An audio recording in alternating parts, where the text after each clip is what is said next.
Mainit na balita.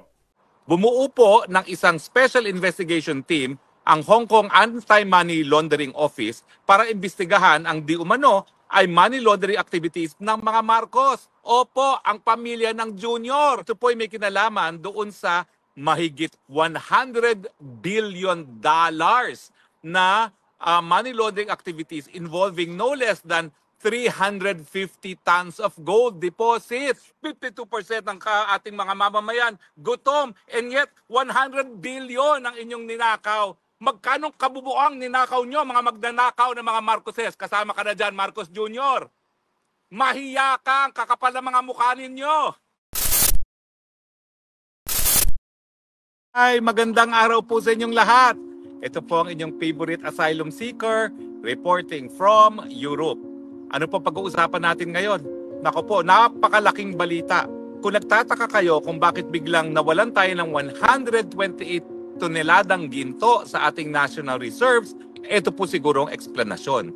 Bumuo po ng isang special investigation team ang Hong Kong Anti-Money Laundering Office para imbestigahan ang di umano ay money laundering activities ng mga Marcos. Opo, ang pamilya ng Junior na ayaw hair follicle test dahil maraming nagdududa na siya ay bangag.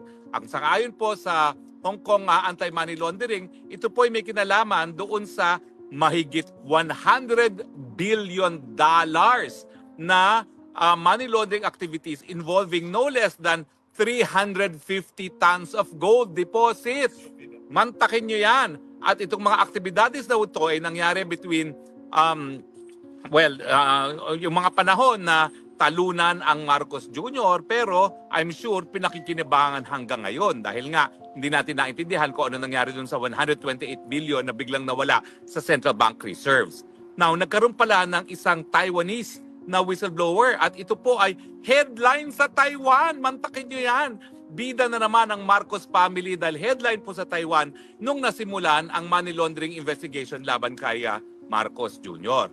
Ngayon, maiiwasan ba niyang investigasyon dahil siya ay isang pinuno ng bayan? Hindi po, kasi maski sa Pilipinas, meron siyang immunity sa prosecution, pero hindi po yan immunity sa investigasyon.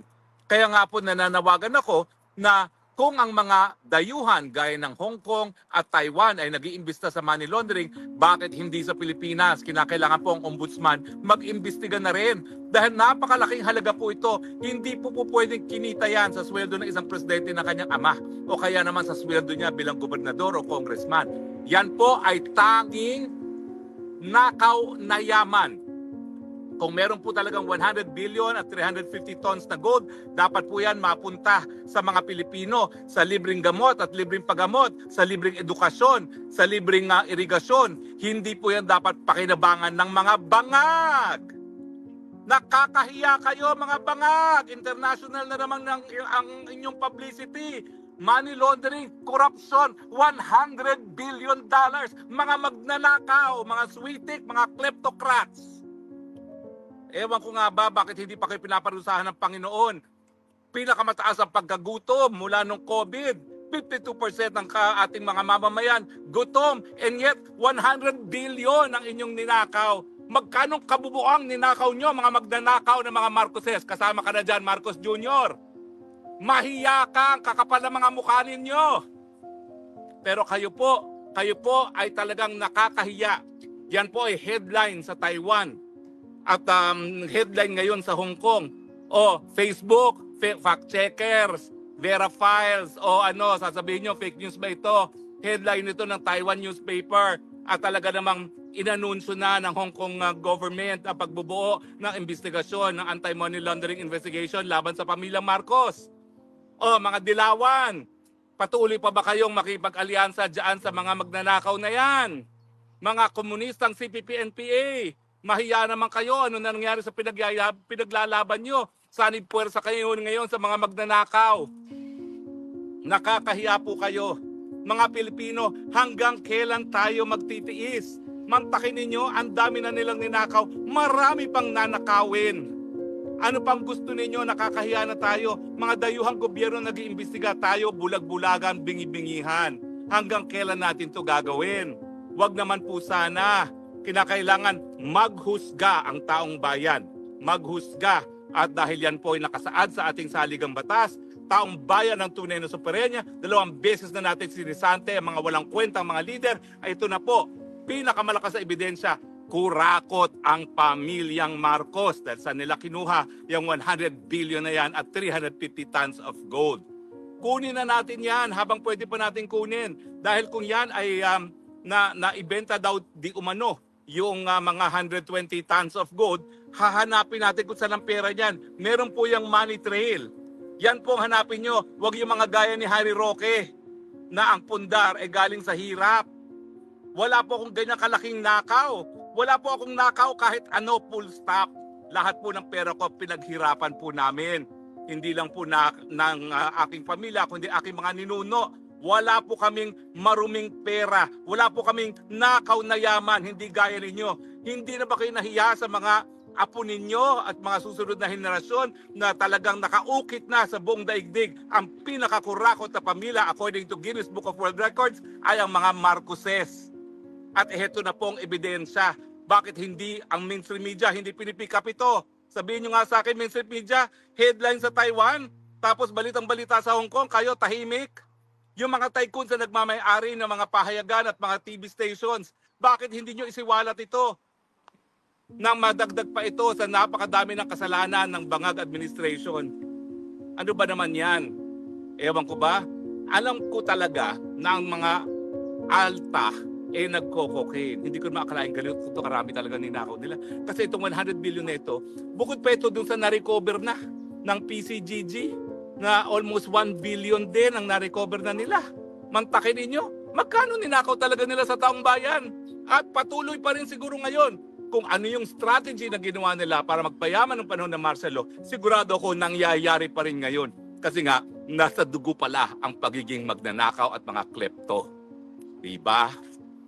Taong bayan, itong panawagan ko. Mahiya naman tayo. Nakakahiya na po. Kung ang buong daigdig, alam na magnanakaw ang leader natin, na wala pa rin tayong gagawin. That reflects badly on our national identity. Nagbubulag-bulagan, nagbibibihihan sa magnanakaw na presidente. Maghusga po tayo, hindi po to krimen, hindi po to incitement to sedition. Ang people power po, nakasaad yan sa saligang batas. Gamitin natin ang kapangyarihan natin. Ibalik natin ang mga ninakaw na yaman sa kaban ng taong bayan. Saan ba manggagaling yan? Hindi po pwedeng nanggaling yan sa Yamashita gaya ng sinasabi niya dahil wala naman basehan yan. Hindi naman sila nanalo ng loto. Yan po ay galing sa pawis, lalong-lalo na ng mga OFWs dahil ang mga kumikita naman talaga sa Pilipinas ay mga OFWs. Galing po yan sa pawis at sa luha ng mga OFWs na pinagsamantalahan at linapa ng pamilya Marcos. Hindi po libelous ito. Demanda nyo ako. Madidemanda nyo ba ako? Nanggaling yan sa opisyal na binuong investigation na committee ng Hong Kong government. At galing po yan sa isang whistleblower na Taiwanese. Sana nga isiwalat ng mas detalyado. Yung China Morning Post. Kung ano-anong sinasabi ninyo laban kay Duterte, bakit hindi nyo isulat ngayon to tungkol sa investigasyon na nanggaganap ngayon sa Hong Kong? Diba?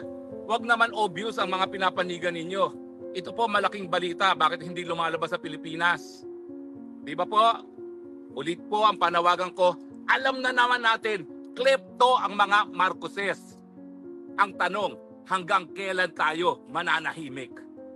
Dapat maibalik yan sa taong bayan. Mapuntay ang perang yan sa libreng tanghalian ng mga nagugutom na kabataan, libreng tuition, libreng gamot at libreng paggamot, at mga kalsada na walang tongpat sa pinagkikitaan ng presidente at ng mga senatong at congressman. Nasa atin pong kamay ang ganyang kapangyarihan. Panindigan natin ang karapatan natin, panindigan natin ang malinis na pamumuno. Tama na po, sobra na. Titigil ko na po dahil masyadong mataas na aking high blood pressure. Maraming salamat po sa inyong patuloy na pagtangkilik. Ito pong Spokes ng Bayan, nagsasabi, I love you Philippines. You're the only country that I have. You're the only country that I love. Huwag na po tayo magbingi-bingihan. Tama na, sobra na. God bless the Philippines.